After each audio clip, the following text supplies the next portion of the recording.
ngomongin soal marketing tuh kan ada satu industri yang apa ya, nggak tahu somehow tuh seolah-olah banyak banget yang pengen ke sana.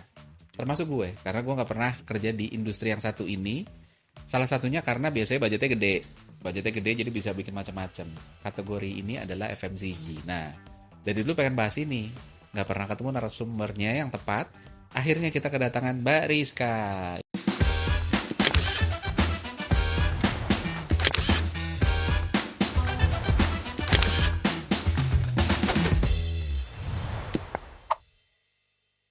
Selamat Yeay, sambil makan datang ya. di Thank you, Insight thank Nih. you. Sambil makan nih kan kurang ajar emang dia nih. Emang Sambil satu makan nih kan. produknya. Silahkan lo, enak kan? Betul. Iya kan. Nah, Mbak, thank you Yes, ya udah datang. sama-sama Mas Untung. Nah, daripada kita memperkenalkan karena kita belum hafal CV-nya.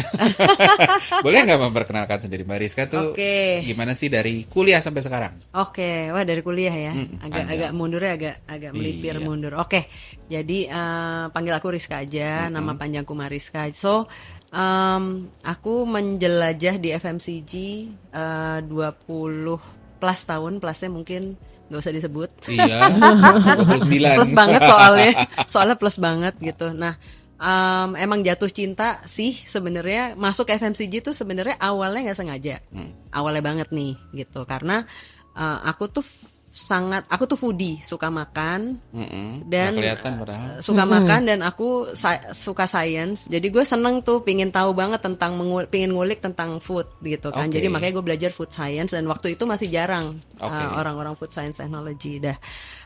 Di situ tuh gue seneng banget pelajarin science food dari nutrition, dari food processingnya, sampai akhirnya di tahun terakhir tuh belajar consumer studies namanya. Jadi Itu di kuliah? Di kuliah, di food technology itu. Oh, bahkan belajar tentang consumer Yes, studies. jadi intinya you have to know all about food, mulai dari the science of it, the how to process, gitu, dan sampai how you commercialize the foods gitu kan ya. Jadi diajarin tuh harus ngerti consumer gitu-gitu. Nah, Marketing juga berarti. marketing, jadi Oke. dapat marketing ujungnya nih Oke. di final year-nya gitu. Nah, di situ tuh gue udah tahu tuh dari apapun science yang dipelajarin, ujung-ujungnya tuh consumer gitu. Jadi sebenarnya lo buat apapun kan ujungnya siapa sih yang makan gitu kan ya. Gitu. benar. Nah, udah mulai jatuh cinta. Terus gue kuliah di Australia, gue kuliah di RMIT. Terus gue pulang ke Indonesia. Tadinya pingin coba kerja di sana, tapi mamaku tuh sakit. Gitu, mamaku sakit dan aku pulang nih ke Indonesia dan at that time tentunya langsung nyebar CV lah ya, mau kerja gitu kan. At that time tuh aku ada 2 offer nih dalam pekerjaan gitu. Yang satu itu management trainee di Nabisco Foods, Oke. namanya waktu itu masih Nabisco Foods, which is setelah Nabisco Foods namanya berubah jadi Kraft Foods dan habis itu Mondelez sekarangnya. Tapi at that time Gue baru tahu loh itu tiga itu ternyata. Oreo lah Iya, ya. gue baru Iya. tahu. Oreo lah ya. Jadi at that time Oke. awalnya tuh Nabisco, terus di-acquire dengan Kraft, habis itu pindah jadi Mondelez namanya. So that's Oke. one as a management trainee gitu.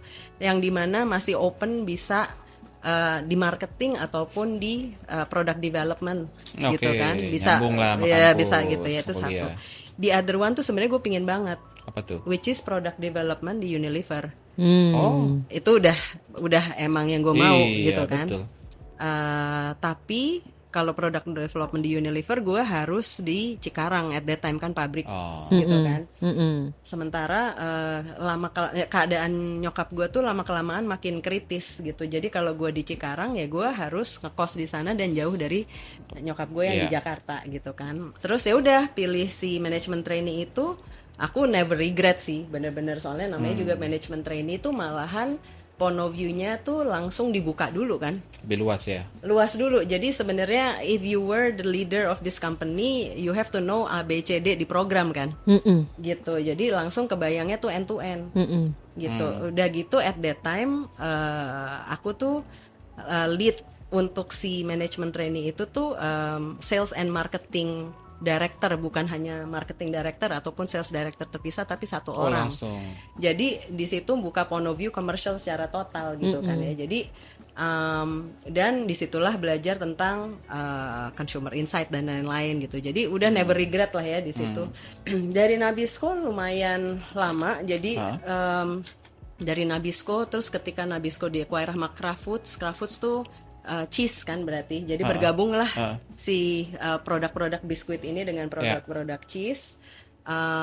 Jadi itu aku mulai dari management trainee ABM di situ tuh gitu. Jadi belajar segala macam. Waktu aku punya anak pertama gitu di 2004, kantornya waktu itu di Sudirman gitu. And then masih anak pertama kan, jadi masih sangat idealis ya, kepingin asli eksklusif lah dan lain-lain. Jadi merasa manage-nya itu agak-agak sulit at that time.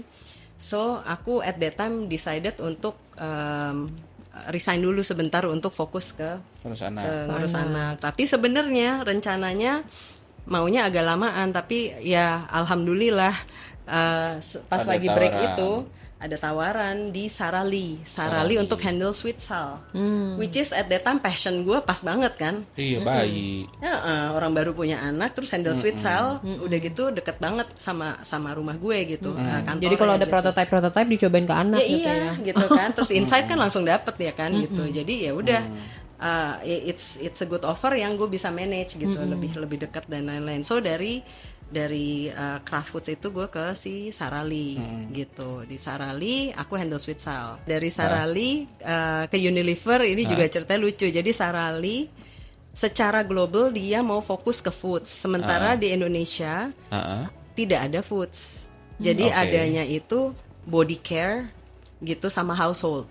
Intinya di Indonesianya setiap produk portfolionya dipencar-pencar tuh untuk di-acquire oleh different companies. Aku di Sweet Sal di-acquire sama Unilever gitu kan. Jadi masuknya tuh dari situ. Betul, tapi nggak langsung sih memang. Again karena aku habis melahirkan at that time. Jadi nggak langsung join itu, cuman eventually aku direkrut separately lah gitu. Gitu ceritanya dari Unilever. Terus aku ke Arnott's, of course. Biskuit. I spent some 6-7 years di situ, 6 years something. Biscuits. Terus dari situ after that aku ke Johnson & Johnson. Johnson & Johnson, jadi ada yang apa? Baby care lagi. Dari situ gitu. balik lagi dari situ balik lagi ke Unilever gitu. Dari Unilever pegangnya apa? Yang kedua nih, babak kedua. Home care. Aku pegang laundry. Jadi di laundry itu ada Rinso, ada Molto gitu. Terus dari situ pingin nyobain local company dong gitu kan. So sekarang aku di Unifarm, United Family Foods, handling global marketing. Jadi taking off look after kayak the whole strategy for the company untuk kayak new product, mainly gitu ya, portfolio new product sama strategi. Dan juga leading one of the SBUs. SBU tuh strategic business unit yang handle confectionery, which is Milkita. Gitu. So sort of like double heading. Nah, nggak kepikir gitu. untuk keluar dari FMCG, nyobain industri baru gitu? Bisa aja, why not? Apa kalau tertarik untuk keluar dari FMCG, apa sih yang gue pengen deh cobain? Sebenarnya aku sih open minded ya orang. Oke, apa aja. Tapi enggak, maksudnya gini, intinya tuh di principles of marketing sebenarnya udah kebaca gitu ya. Maksudnya kayak ada fundamentals things yang untuk how you drive business growth lah ya gitu. Dan itu semuanya kan di drive juga dari marketing gitu ya, dari strategi dan lain-lain. Nah, sebenarnya ilmunya atau pakemnya tuh mirip-mirip, tapi the more you implement in different categories, itu sebenarnya kayak gini, kayak lo kalau misalnya kuliah habis itu kalau lo nggak implementasiin lo kan nggak kebayang gimana kan. Betul. Ya udah, sebenarnya trying it out, fitting in different categories itu seperti itu. Jadi kayak sebenarnya proving this kind of fundamental itu sebenarnya aplikasinya gimana sih? Dan itu kan nggak harus di FMCG. Betul. Iya Tapi kan? percaya nggak bahwa ilmunya FMCG itu bisa sama works-nya di Kebayang. gitu ya. Gini. Mungkin ada pilihan. Kebayang. Iya, pilihan pertama adalah sama kok, sama persis. Kedua sama esensinya, tapi butuh adjustment di Oh, ya, tentu here yang and there. kedua. Yang kedua ya. Even di Oke. FMCG sendiri in different categories Itu itu aja lebih beda. yang kedua karena sebenarnya tadi Oke. pakemnya Heeh. mirip atau sama tapi you have to twist Oke. around the implementation gitu kan. Iya. Implementasinya kan bisa beda gitu kan. Iya. Kalau dari baru join deh, Mbak gitu ya. Yang lo lakukan apa sih 90 hari pertama nih? Brand baru, belum pernah pegang ini gitu ya. Event kategorinya apa yang dilakukan deh supaya gue harus ngerti dulu apa atau apapun itu. Nah, justru itu yang bikin exciting tuh Iya kan? sebenarnya. Benar. Banget Kayak lagi PDKT kan? Iya, jadi sebenarnya kalau gue tuh percaya banget sama consumer first initiative gitu ya. Jadi maksudnya gini, udah pasti in the first 90 days itu pingin mencari sebenarnya win apa sih, maksudnya untuk nge-growth the business tuh apa sih yang bisa kita lakukan gitu kan. Be it a quick win ataupun strategic win gitu. Pakemnya kalau buat gue situation analysis dulu. Dari situ gue nemu issues and opportunity dong. Gitu. Nah, dari situ kan banyak banget tuh issues and opportunity di screen. Menurut kita tuh mana sih yang paling paling jos lah. Oke. Gitu. Mana sih yang paling penting untuk di-tackle. Oke. Gitu. Step 1 itu, step 2 dari situ tadi issues opportunities apa dimasukin ke istilahnya kayak strateginya. Jadi diagnostik, strategi, eksekusi, 3 hal itu. Beberapa istilah yang sering dipakai di FMCG company itu jobs to be done. Jadi apa sih jobs to be done yang brand ini mau lakukan di tahun ini? Maximum 3. Nggak boleh kebanyakan, kalau nggak bingung. Contohnya apa sih jobs itu bidangnya? Contoh, Ah, apakah mau naikin penetration? Oke. Atau Are you frekuensi. talking about more users? Ah, Lo mau more usage, pemakaiannya mau dinaikin, atau lo mau more premium? Lo mau naikin Ini dari growth? sisi user berarti ya? Dari sisi sebenarnya brand itu Dari sisi brand. mau growing the business. Oke. Kita punya sales tertentu nih. Lo mau grow dong. Lo mau grownya dengan nambahin orang kah?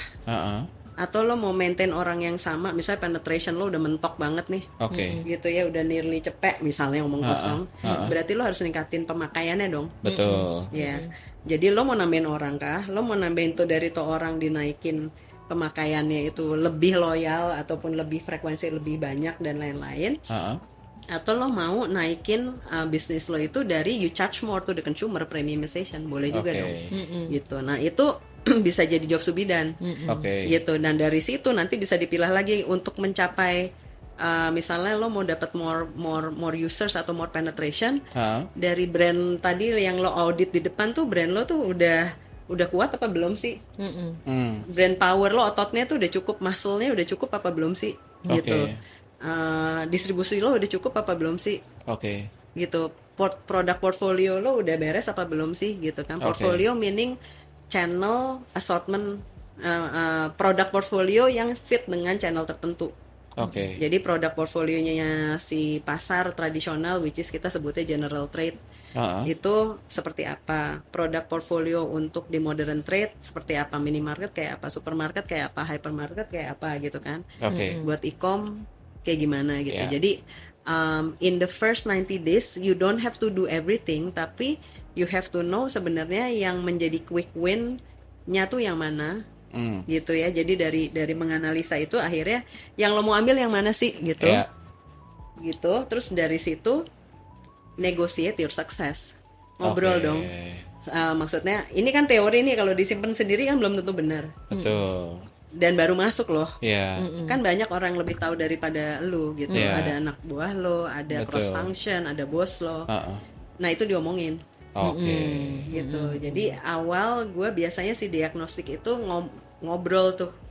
Bener nggak nih gini nih gitu ya? Ya, nanya sebenarnya apa menurut lo, Ah, situationnya gimana, what do you think, how can gitu. Siapapun ditanyain, terus habis itu ke pasar tentunya ngelihat sendiri, karena kan itu develop intuition juga ya. Iya. Lo lihat terus ke rumah konsumen lo tanyain. Kalau nggak ke rumah konsumen ya mungkin tetangga lo juga konsumen. Iya, gitu betul, kan. benar. Pokoknya hear them out gitu kan. Nah, dari situ lo bisa formulasiin kan tadi, misal lo ambil 3 hal yang penting. Oh, misalnya nih, oh ternyata misalnya gue ngambil contoh sabun cuci lah ya. oh brand, gue nggak usah nyebut brand lah ya. Oh brand A itu keren banget nih gitu untuk misalnya segala cucian, noda mau kayak gimana juga beres gitu. Tapi ternyata tetangga gue nggak pakai karena tetangga gue pakai brand B lebih harum. For example Yeah. gitu kan. Terus harganya lebih murah tuh yang satunya lagi gitu kan. Ya. Ya udah lo terima fakta itu, terus akhirnya lo mau yang mana yang lo mau garap gitu. Oke. Nah untuk lo menentukan mana yang lo garap ya lo harus ngobrol juga kan. Ya. Istilahnya align sebenarnya hipotesa lo ke sebenarnya company ini mau menuju kemana ya gitu. Karena kan kalau kita punya cita-cita tapi nggak align sama company growth Goals-nya. agenda nggak nyambung juga gitu. Iya. Jadi gitu sih sebenarnya Oke. ceritanya. Kalau kayak spesifiknya nih ya, kan tadi kan Bariska bilang beda, jangankan beda kategori, sama-sama FMCG aja. Misalnya kita ngomong sabun deh ya, Switzerland kan sabun ya. Switza boleh, Ya, sabun. ya baby product lah ya. Heeh. Baby care, compare to let's say misalnya permen, kan sekarang lagi bersihin permen. Audiensnya sama-sama anak-anak, tapi produk consumption-nya kan beda. Betul. Nah di marketing tuh in a specific real Bedanya situation tuh, gimana? gimana Jadi sih? contoh kalau kayak misalnya ngomong balik ke baby care gitu ya, kan yang make anak tapi urusannya yang beli ibu, gitu kan? Jadi si ibu ini nih milih brand A atau B atau C kenapa? Gitu. Dia Oke. tipe ibu macam mana ya gitu? Apakah dia tuh kepingin anaknya yang generally pasti safety first kalau misalnya Oke, si anak-anak untuk baby ya. care gitu kan, safety first. Tapi sebenarnya apa sih yang dia cari setelah di balik semua itu gitu kan? For example, kalau kayak Switzal nih kita cerita at that time gitu kan, strength-nya itu di hair care. Jadi Switzal tuh terkenal banget tuh kalau misalnya shampoo-nya dan hair lotion-nya tuh istilahnya bisa bikin rambut baby tuh lebat, tebal gitu kan. Itu kan kekuatannya Switzal sebenarnya. Dari kekuatan itu tuh bisa cari angle nih. Oh kalau selama ini kalau kita nggak ngapa-ngapain, yang namanya kategori growth-nya itu kan stagnant aja. Yeah. Jadi gimana caranya kita twisting that familiar thing into something different gitu. Oke. What we did at that time tuh sebenarnya, for example in this example, karena dia kuat di hair care. Dan at the same time dikawinin sama insight bahwa orang Indonesia tuh kalau habis ngelahirin kan biasanya 40 harian di shaving tuh. Betul. Padahal sambil deg-degan anaknya rambutnya tumbuh lagi. Iya, benar. Jangan kayak gue sampai gede. Iya kan? Iya kan? Oh, lu Iya. udah kecil begitu? Gue nggak pakai sweet sound soalnya. bener. Gitu kan. Tuh, benar. 40 hari digundulin sih. Iya. Terus biasanya panik begitu orang pakai traditional remedies kan, pakai cem-ceman lah, pakai Kemiri lah, seledri, apa. lidah buaya gitu-gitu Iya. kan. Tapi kan repot banget. Nah si Switzal itu Sama bau. bau dan lain-lain, nggak praktis segala macam. Nah jadi dari itu kan tension ya, orang mau rambutnya tumbuh tapi sebenarnya kalau pakai tradition itu repot. Jadi Switzal itu menghadirkan new line namanya Switzal Natural. Oke. Yang sebenarnya sebelum ada Switzal Natural sudah terkenal dong sebenarnya. Iya. Ini lebih jos lagi karena sebenarnya selain whatever they know, ini ada kandungan aloe vera kemiri seledrinya. Berusaha mengadopsi local culture Iya, tadi ya, berusaha bahwa orang mengadopsi believe culture. sama itu ya udahlah. Yes. Oke. Boom. Iya. Sampai zaman sekarang Oh masih. Yes, Dan itu cuma di Indonesia. di Indonesia. Switzal itu sebenarnya di Indonesia dan di Holland. Jadi sebenarnya itu Belanda awalnya Iya, brand benar. gitu kan. Iya gitu. Tapi Jadi di Belanda nggak ada tuh yang nggak ada. si Karena kita ceritanya masing-masing kayak punya local adaptation sendiri lah Oke. gitu. Gue nggak tahu ya sekarang ada apa nggak tuh di Oke. Belanda. Tapi contoh kayak gitu. Nah Iya. sementara kalau permen, jadi sebenarnya gini, consumer first. Kuncinya adalah consumer first. Betul. Walaupun yang pakai ujung-ujungnya sama-sama anak, Ah, tapi shoppernya siapa? Oke. Kalau yang si baby itu shoppernya emaknya, yang make decision emaknya. Oke, yang dikulik yang adalah kebutuhan anaknya apa kita penuhin, tapi sebenarnya si shopper emaknya tuh make decision kenapa, apa yang dia cari. Unlike permen gitu, di permen pun ada dua dunia kan, maybe you know juga gitu, bahwa yang makan anak-anak, tapi dia tuh anak bisa beli sendiri di Yeah. warung. Ya, Dari perjalanan dia pulang sekolah ke rumah lewatin warung. beli deh. Iya kan? What you see is what you get. Ya, gitu Ya. kan, dengan segala Visibility-nya apapun harus yang dia mau gitu. Tapi at the same time kalau di modern trade yang beli kan ibunya. Jadi again tadi makanya portfolio channel, maksudnya tergantung nih lo di mana. Oke, berarti harus ngerti masing-masing Harus itu ngerti ya. masing-masing. Again ngulik lagi. Jadi kalau bisa dibilang sih buat gue prinsipnya tuh adalah consumer first tadi. Oke. Gitu, lo harus tahu dulu si consumernya nyari apa, belinya di mana, apa yang dia cari, Iya. dan lain sebagainya gitu. Nah, tapi kalau kalian ngelihat sebagai orang FMCG, apa sih yang kalian berdua merasa bahwa oh ini gue di FMCG itu belajar ini banget yang mungkin di industri lain bukan nggak ada, atau mungkin ada industri yang nggak belajar itu, tapi pokoknya di FMCG top banget itu, dan lemahnya di mana? Nanti gue juga sama sebagai orang tech. Kalau di tech tuh gimana misalnya? Kalau buat Silakan. gue fast moving ya, Fast movingnya. namanya Fast juga moving. FMCG ya kan. Oke. Barang supermarket, barang retail yang fast moving gitu kan. FMCG spesifiknya apa? Jadi karena sangat cepat dan consumer sekarang itu nggak kayak zaman dulu yang lebih loyal. Mereka switchnya juga cepat. Oke, brand loyalty-nya lebih rendah sekarang. Brand loyalty-nya lebih rendah. Oke. Karena pilihannya banyak dan karena reference-nya banyak. Influence-nya juga banyak. Influence-nya banyak, reference, influence, Iya. the options, everything is a lot more than zaman dulu. Jadinya ya buat kita di FMCG harus speed and agile. Which kalau dulu tuh mungkin lebih established, stable, ya kan? Bener. Jadi itu yang paling berubah. Jadi walaupun prosesnya tadi sounds like a process yang kayak gitu, tapi di balik semua itu, waktu menyimpulkan, oh setelah gue tahu nih penyakitnya ini, strateginya ini, mau apanya ya memang kita harus speed dan agile. Jadi eksekusi is important. Jadi kalau gue sendiri yang gue pelajarin dari FMCG itu adalah the speed of getting what happens in the market, sama begitu tahu lo mau ngapain tuh mesti cepet. Being speed and agile while you know the basic the basic issue ataupun basic opportunity is super important. Oke. Itu sih kalau buat gue. Jadi yang speed-nya nih ya. Speed, dari sana. agile gitu, Oke. karena marketnya itu juga cepat Terus berubah berubah. dan Oke. konsumennya zaman sekarang makin cepat berubah Ya. juga. Gitu. Oke. Nah, tambahan dari situ, Ah, ah. yang bikin lebih susah lagi adalah jadi kemampuan untuk mengira-ngiranya itu jadi lebih sulit karena kenapa? Unlike tech, unlike tech, Oh ya. Ha. ada barang baru, coba 2 jam udah tahu responsnya. Oh, iya. Kalau kita tuh kan bikin produknya Rantainya dulu, panjang rantainya juga. panjang, terus udah gitu ngirim dulu, nyampe ke konsumennya 2 bulan lagi. Ya. Tapi dari awal pun sebenarnya nggak ada research yang bisa memastikan bahwa produk ini pasti akan booming nih. Kalau ada research company udah kaya kali sekarang gitu kan, pada saat misalnya memikirkan kita mau bikinin produk baru nih untuk segmennya emak-emak, bumbu masak, kira-kira bumbu masak yang kayak gimana sih, itu aja semua inputnya yang kita terima tuh abu-abu dan kita yang perlu untuk connectin dots-nya, terus kemudian kayak ngegali kenapa sih konsumennya ngomong kayak begitu, what's beyond the kata-katanya sih, sehingga needs-nya apa, tension-nya apa, dan yang lain-lain. Pada saat kita bikin produknya, itu pun juga kita melakukan tes, name it, volumetric lah, apapun, itu semuanya cuman indikasi. Nggak ada yang bisa menjamin 100% kalau barangnya itu akan booming, Ya. jedar dan booming se-booming-boomingnya.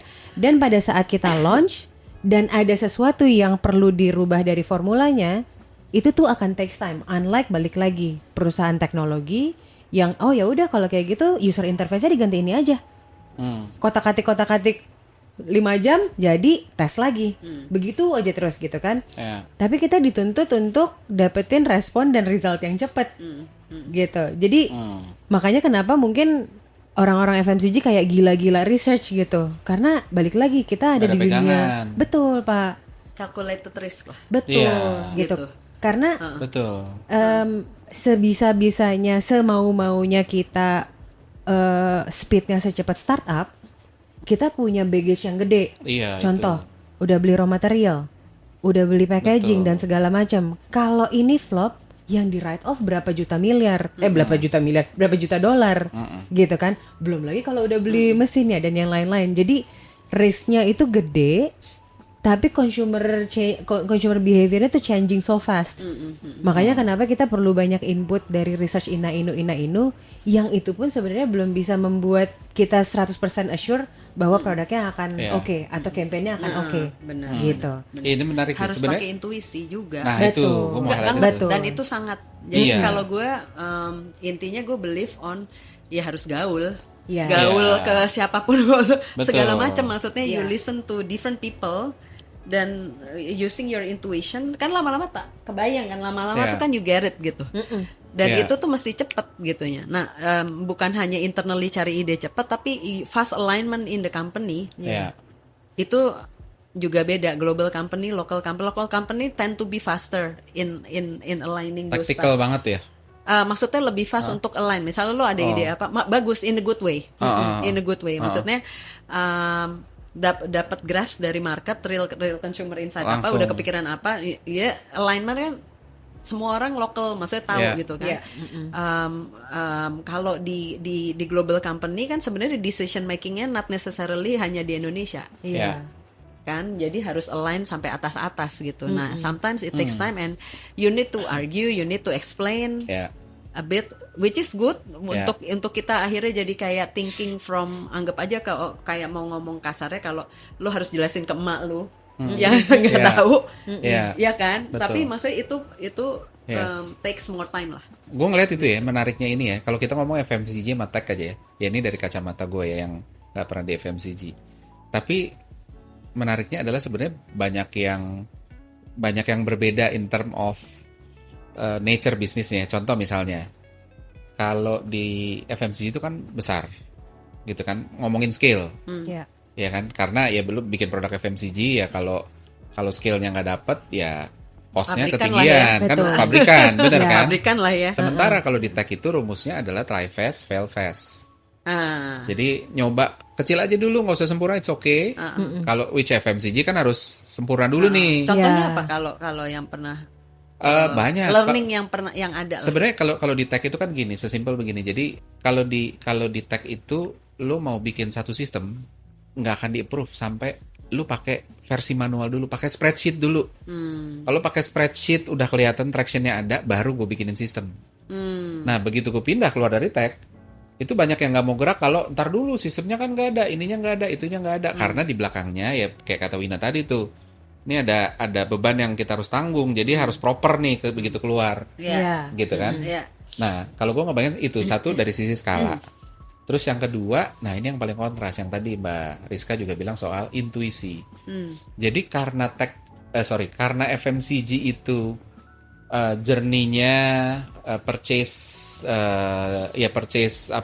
journey, terus habis itu bikin produk ini itunya itu kan panjang, dan kayak ngomong sales aja, salesnya kan kalian kan nggak selalu di channel yang kalian bisa kontrol langsung, Betul. ya kan, bisa numpang di retail orang, which lo nggak ketemu sama konsumennya, Iya. lo nggak tahu ini yang beli balik tuh orang yang sama apa bukan, nggak tahu, Ya.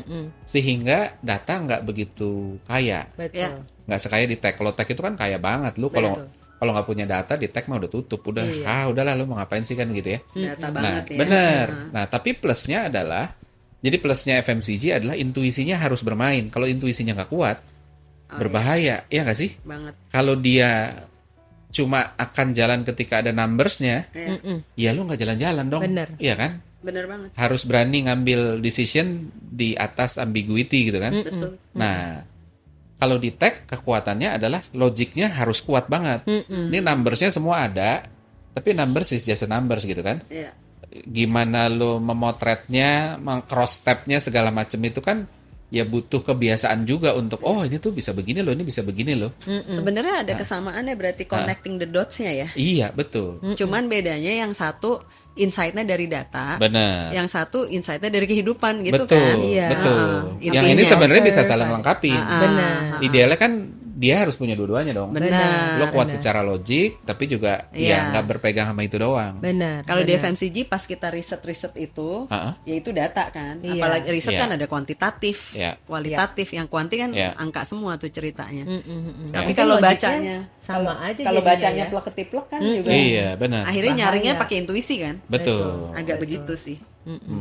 Gue penasaran deh, kalau menurut kalian ya dari segala macam skill set, mindset dan lain sebagainya yang dibutuhkan orang marketing di FMCG, satu ya butuhnya apa aja? Yang basic, yang paling fundamental. Wah nih dia sih nggak bisa nih kalau nggak punya ini gitu ya, itu satu.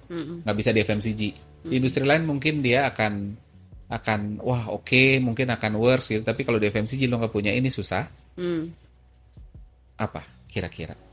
Gabungan dari dua hal, which is strategic mind sama fast execution. Itu dua-duanya Oke. harus tergabung. Oke. Jadi harus berani, harus think a little bit, tapi sebenarnya lu juga harus berani to make a call, jadi cepet, Decisive juga ya. decisive harus. Soalnya kalau enggak udah ketinggalan kereta, nanti yang si konsumennya udah kemana tahu gitu kan, kelamaan. Gitu. Jadi sebenarnya uniknya adalah you need to have a bit of fundamental, tapi sebenarnya lo harus cepet gitu. Kalau gue sih selalu nyebut balance head and heart. Balance head and heart gitu. Terus lo mesti bisa zoom out, zoom in. Nah, itunya tuh mesti bisa lihat tuh. Gitu. Gue nggak tahu ya apakah itu hal yang sama kalau di non FMCG. Cuman Iya. gue berasanya itu penting banget soalnya harus bisa ngelihat jalurnya sih gitu. Tapi harus cepet juga. Iya, kalau di tech sebenarnya basicnya sama, tapi worries-nya beda mungkin ya. Ini tebakan gue. Tebakan gue adalah kalau di tech-nya nggak tebakan. Kalau di tech itu tebakan. Di tech reality-nya adalah banyak yang ya tadi sistematik, structured gitu ya. Connecting the dot-nya dari numbers itu cepat. Tapi bisa decision paralysis ketika nggak ada data.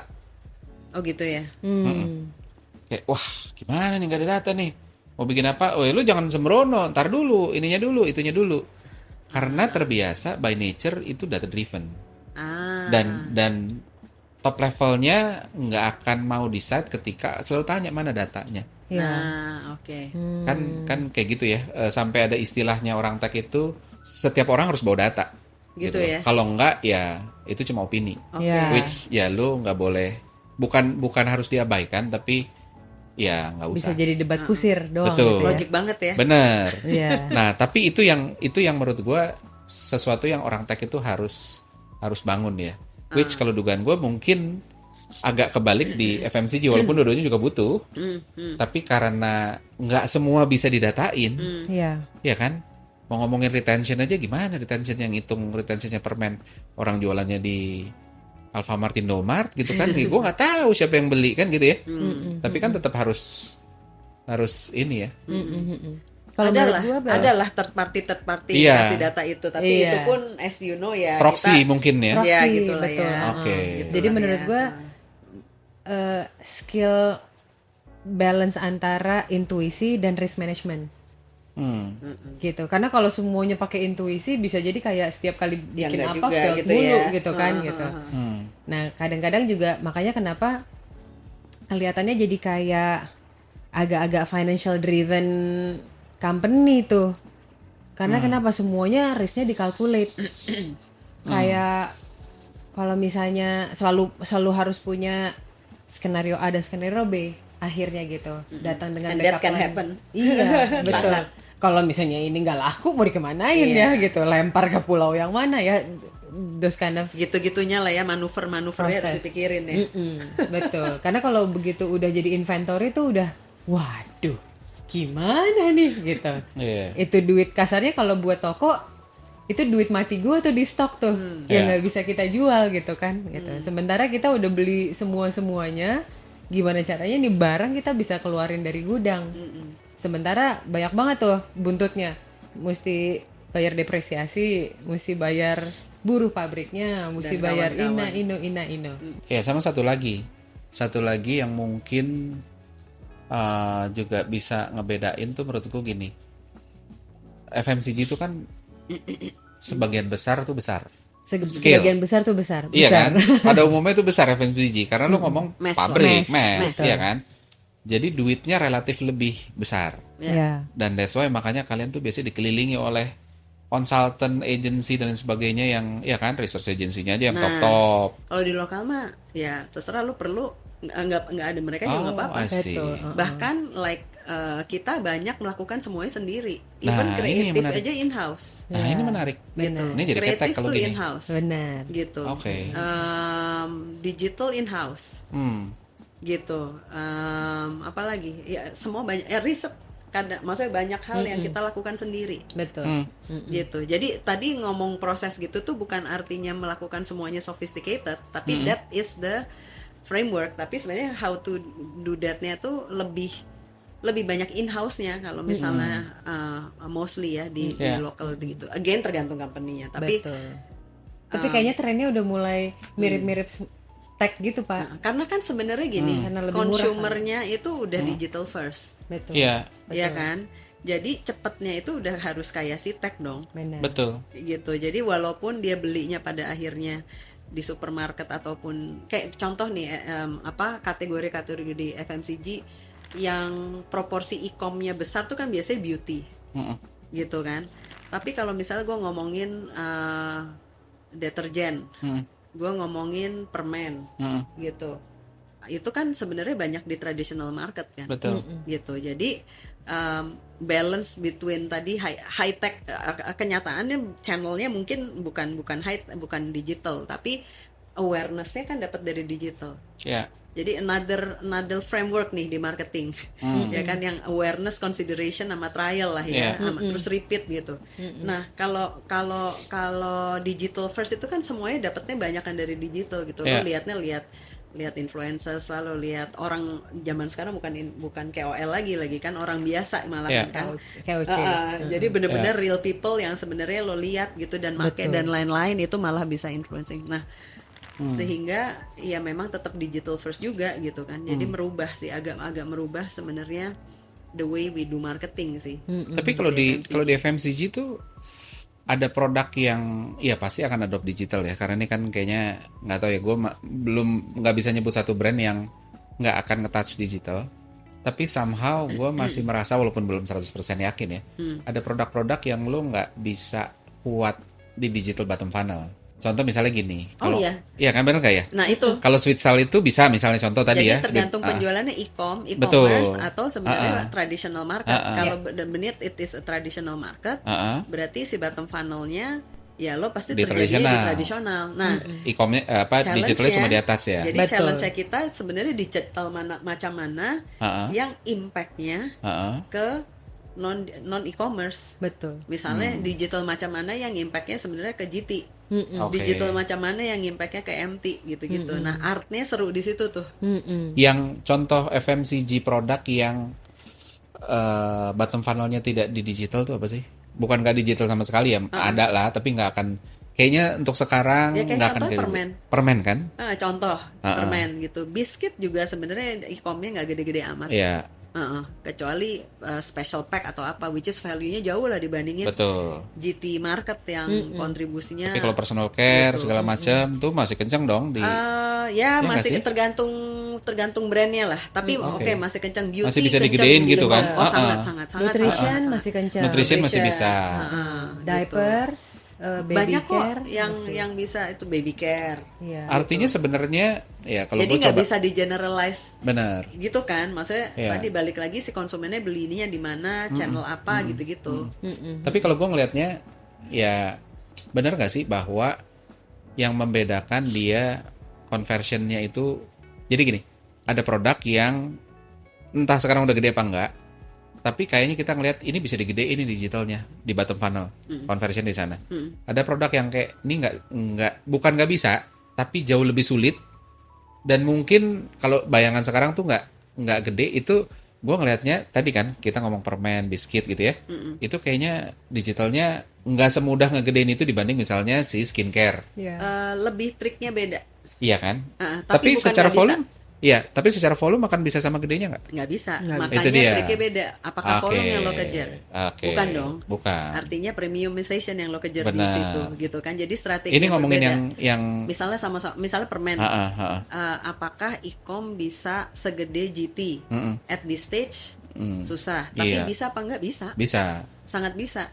Oke. Gitu. Bisa ngegantiin GT nggak ke depannya kira-kira? Ya kalau konsumennya pada akhirnya belinya bulk buying dan apa namanya, di situ kan bisa aja gitu.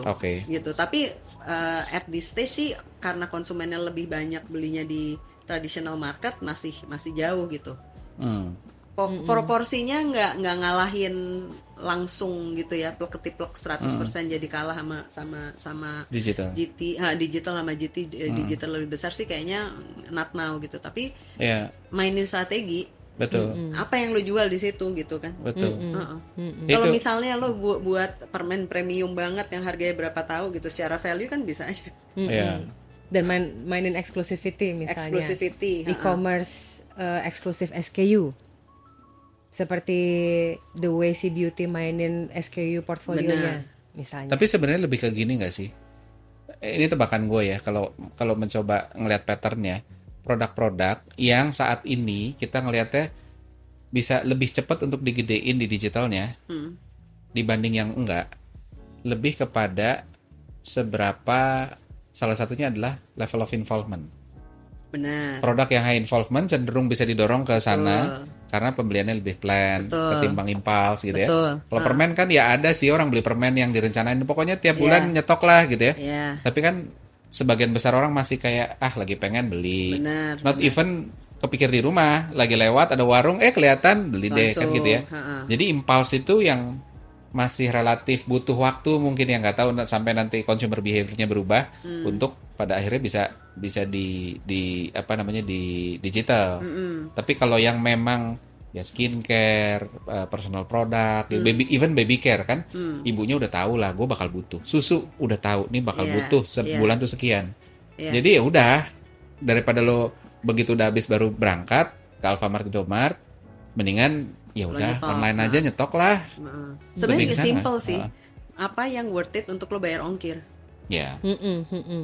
Tapi mungkin ini juga Ya berlaku. kadang free ongkir atau gimana. Tapi Betul. maksudnya ya pokoknya kalau misalnya lo bisa aja misalnya gini, riding on, oke, udah tahu ibu-ibu itu belinya diaper sama susu di e-com. Ya lo mau jualan permen atau whatever ya lo di toko shop yang sama kan mungkin. Betul. Betul. Karena dia nggak cuman bayar produk lo kan, dia kan Benar. beli segitu banyak, Benar. yang value-nya gede. Mm-mm. Gimana lo numpang ke sesuatu yang sebenarnya value-nya worth untuk Ya. lo bayar ongkir gitu Ya. kan Betul, sebenarnya. iya. Ya. Riding on itu mungkin juga akan tergantung dari SES-nya kali ya. SES yang masih concern masalah ongkir, most likely mereka tidak akan nyetok dan melakukan Ya. apa namanya forward buying di e-commerce. Even untuk sesuatu yang plan, ya udahlah sesuai sama kantong gua aja, gitu kan. Tinggal melipir ke Alfamart dapat diapers gitu. Nah, kalau ngomongin permen, ini menarik banget sih. Pingin tahu seberapa brand itu butuh dibangun, karena ya balik lagi impulse dan sebagainya. Tapi juga somehow kalau sempat kepikir bahwa kayaknya nggak terlalu penting, nggak terlalu penting tuh bukan nggak penting ya, tapi not priority lah misalnya. Nah. Kalau gue pribadi ya, tebakannya Yeah. karena nggak pernah pegang, tebakannya adalah lo visibility dulu deh. Dapat, kalau visibility-nya dapat, ya udah ya, which itu brand juga, tapi kan lebih ke awareness ketimbang ke wah gue pengen sesuatu. Tapi kalau kita ngomong Oreo, contohnya kan, Ya, Oreo itu kan membangun Brand. brand. sangat. Iya. Yang sebenarnya kalau ngomong Oreo tuh, ya gue selalu bilang biskuit tuh bedanya satu sama yang lain kan nggak banyak, cuma ada biskuit asin, biskuit manis gitu ya.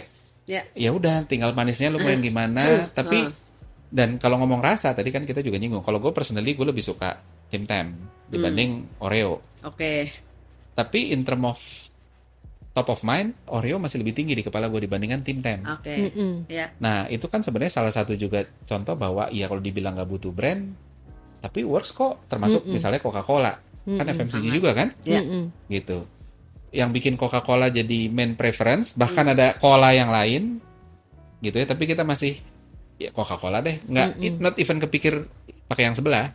Itu kan juga brand ya. Ya, ya. Nah buat kalian gimana? Sebagai pertanyaan terakhir, dalam satu penting nggak sih branding buat FMCG di konteks apa itu jadi priority, di konteks apa yang tetap penting tapi not priority, atau semuanya penting? Kalau gue merasa sangat penting banget karena justru karena optionnya banyak, karena pilihan untuk apapun kategorinya, even sebenarnya kayak baby care yang pemainnya juga nggak sebanyak biskuit ataupun permen ya. Kalau tadi pertanyaan misalnya kayak di permen, biskuit, permen penting karena sebenarnya pilihannya tuh banyak banget. Justru gimana kalau misalnya nggak ada brandingnya tuh nggak ada brand preference kan.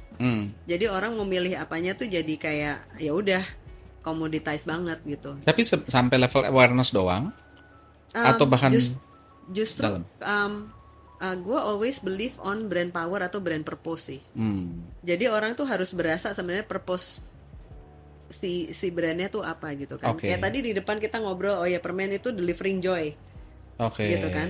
Tapi lo mau joy kosong, Heeh. warna-warni kosong, atau lo mau joy yang sebenarnya ada isinya. For example, milk kita ada mengandung Oke. apa namanya real milk gitu kan. Oke. Ada added value yang dikasih di situ gitu Ya. kan. Dan kalau brandingnya nggak digarap, orang kan nggak kepikiran tuh Ya. gitu, dia nggak inget langsung nemplok di kepalanya gitu. Jadi menurut gue sih justru karena pilihan brandnya itu banyak banget, so it's important untuk brand buildingnya itu jalan gitu. Karena untuk brand itu grow kan 3 hal tuh penting ya. Brand power is one thing, distribusi of course penting, super maha penting. Oke. Kayak kalau properti lokasi gitu kan. Jadi itu penting banget. Sama portfolio tadi, lo punya produk mix yang tepat di channel yang tepat gitu. Jadi kalau gua sih merasa tetap super important karena that's Oke. how people will remember you dan kepingin lo gitu, desired untuk dapetin Apapun produk produknya lo. berarti ya. Oh, sama. Oke. Mm-mm. Ibu Wina It's gimana? important. Super penting. Karena itu yang mendefine, balik lagi kalau ngomongin FMCG udah mau optionnya banyak banget, substitusinya banyak banget, even dengan kategori tetangga bisa disubstitute kadang-kadang si produknya gitu kan atau si brandnya. Itu yang ngomong value dari brandnya untuk konsumen. Karena ada kan beberapa company-company yang kelihatannya tidak mementingkan brandnya gitu. So they're buying because of the price aja. Iya. Functionality-nya, harganya murah dan yang lain-lainnya gitu ya. Tapi pada saat udah banyak banget brand-brand lain yang bisa nyontek apa yang dia punya, dan value brandnya jadi nggak ada gitu. Karena kenapa? Karena ini tipe-tipe brand yang akan lebih gampang untuk disubstitusi dengan produk lain yang serupa. Ketika dia tidak punya brand equity kan pada saat kita ngerjain brandingnya kan berarti kita ngomongin nge-build brand equity dan yang lain-lainnya gitu kan. Itu aset yang akan dipakai pada saat kita ngerjain brand building. Oke. Sesimpel logo aja di dalam di belakang brand. Makanya kenapa kita punya ada propositionnya apa, positioningnya apa di dalam brand DNA. Itu yang Oke. jadi satu tuh di dalam elemen branding menurut gue. Jadi once itu tidak dikerjakan, brandnya tidak akan punya equity se-strong itu sehingga akan lebih gampang untuk disubstitusi Betul. oleh produk yang lainnya. Dan di kategori FMCG ada beberapa kategori-kategori yang sangat rentan sekali tercommoditized. Ujung-ujungnya cuma cari aja yang paling murah, gitu kan? Cari aja harga. Buat brand-brand yang weak akan kelihatan banget lebih gampang untuk kalah di dalam situasi yang kayak begini. Karena kenapa? Karena value propositionnya weak. Oke. Gitu. Nah, bonus pertanyaan kalau gitu, satu lagi. Biar ada konteksnya nih, biar nggak normatif. Kita ngomongin AMDK, air minum dalam kemasan. Kan produknya, ya gue nggak yakin ada orang bisa bedain sih. Oh yang ini lebih ini ya, walaupun ya punyanya ibu ini katanya ada manis-manisnya gitu kan. Gue juga bingung sih di mana manisnya gitu, tapi ya udahlah. Nah tapi pokoknya kan secara rasa tuh, gue yakin sebagian besar orang dan sebagian besar brand tuh nggak bisa bedain. Gue pernah ngelakuin blind test, gue tuker dan benar nggak bisa bedain, gitu kan. Nah, ketika produk experience-nya, produk quality-nya nggak bisa dibedain, dan ngebangun brand itu akan ngebangun brand kan juga ada cost, membuat harganya jadi lebih mahal. Sementara kalau lo nggak bangun brand, ya lo bisa antara harganya sama, terus lo kasih margin lebih gede ke retailer, which retailer lebih mau nge-push, gitu ya. Atau bahkan lo murahin aja supaya ada pull dari konsumennya karena ini aja lebih murah, orang beda sama-sama aja kok gitu ya. Kalian tetap akan gue akan pilih bangun brand walaupun akhirnya ya harganya jadi lebih mahal, tapi kan ya itu kan gunanya brand supaya orang tetap masih mau beli dengan harga mahal. Atau prefer yang enggak sih, mungkin gue akan open sama ini walaupun nggak harus ya, ini kan hypothetical ya. Tapi kalian terbuka sama dua opsi itu atau building brand dong? Tetap masih building produk brand. costnya diturunin dong. Produk costnya orang produksi ayo sana. Cari dong air savings. tanah aja. Oh nggak boleh. Nggak boleh. Itu quality is a part of brand building gitu. Oke. Jadi kalau gue sih believe banget Brand on harus ya tetap ya. building brand love. Oke. Building brand gitu-gitu aja fine lah. Beda sama kalau lo building Yeah. brand love gitu Yeah. ya. Kalau enggak ya kapan kawinnya gitu kan. Iya. Sama Iya. heeh. kenal doang gitu. Iya. Gitu sih. Oke. Kalau gue tambahannya untuk kategori ini nggak bisa berdiri sendiri branding ini. Harus dengan strategi distribution. Kan Oh iya, dua-duanya tetap. mungkin agak mirip-mirip sama kategori permen buat kids gitu. What you see is probably what they get. Ya. Ada di depan mata lo, itu yang diambil. So berarti kalau kayak begitu mesti di-couple antara branding dan distribution strateginya. Berarti kalau kayak gitu ya lo ilangin kompetitornya. Supaya apa? Supaya pada saat yang dia lihat adalah brand lo sendiri gitu, yang ada di depan mata orang. Karena orang nggak akan minta brand A dong. Oh nggak ada nih, ya udah deh gue pindah ke warung sebelah. Padahal gue aus banget nih, most likely nggak akan melakukan kayak begitu kan. So jadi itu bukan sesuatu hal yang kayaknya bisa berdiri sendiri kalau untuk di kategori ini. Tapi mungkin untuk most of kategori yang lainnya gitu tetap harus di-couple dengan yang namanya ada brand building, pasti ada distribution building juga gitu. Orang tuh kan beli sebenarnya kita semua tuh kan kayak fatigue dengan decision yang kita buat setiap Iya, hari. benar. Jadi sadar apa enggak decisionnya si consumer itu kan sebenarnya automatic gitu kan. Jadi sebenarnya they buy what they are familiar with. Ya, betul. Benar, Gitu. benar. Nah, kalau kita being familiar, pasti volumenya mass. Betul. Kalau kita volumenya mass, pasti produksi segala macam lebih efisien. And therefore your product cost is down. Yeah. And therefore you have that margin for you to invest. Betul. Jadi sebenarnya to me there's no way untuk sebenarnya di FMCG Untuk sacrifice kalau kita sacrifice brand. So what you have to do tuh sebenarnya ya udah getting more user Make sense. supaya segala macam itu bisa bergulir gitu. So Betul. it becomes a very healthy cycle yang profitable gitu sih. Oke. Dan Make equationnya jadinya branding, marketing, sales. Ada distribution part di sales, ada si drop size increase dan segala macam gitu. Itu tiga itu menurut gua nggak bisa dipisahkan tuh. Harus bareng banget sih, harus solid banget sih sebenarnya. Ya. Dua Betul. Oke, baiklah. Gitu. Begitu. Luar biasa panjang sekali kali ini ya. Iya. Semuanya keluar dari sini nih. Iya kan harus keluar ya. Kan katanya harus agile Iya, ya, benar, nggak boleh benar, ini benar. kan ya. Iya. Jadi begitu ya, semoga mencerahkan dan men-trigger sesuatu. Thank you Mbak Thank you, Rizka sudah thank you. datang Makasih, Thank you, Mbak. thank you. berbagi Sama-sama, gitu kan. terima So kasih. selalu saksikan Insight di marketing, follow juga channelnya, dan kalau mau join komunitas Consumer Lab ada di bawah. Saya Untung, Saya Winanda. Rizka. pamit undur diri. Terima kasih. Bye.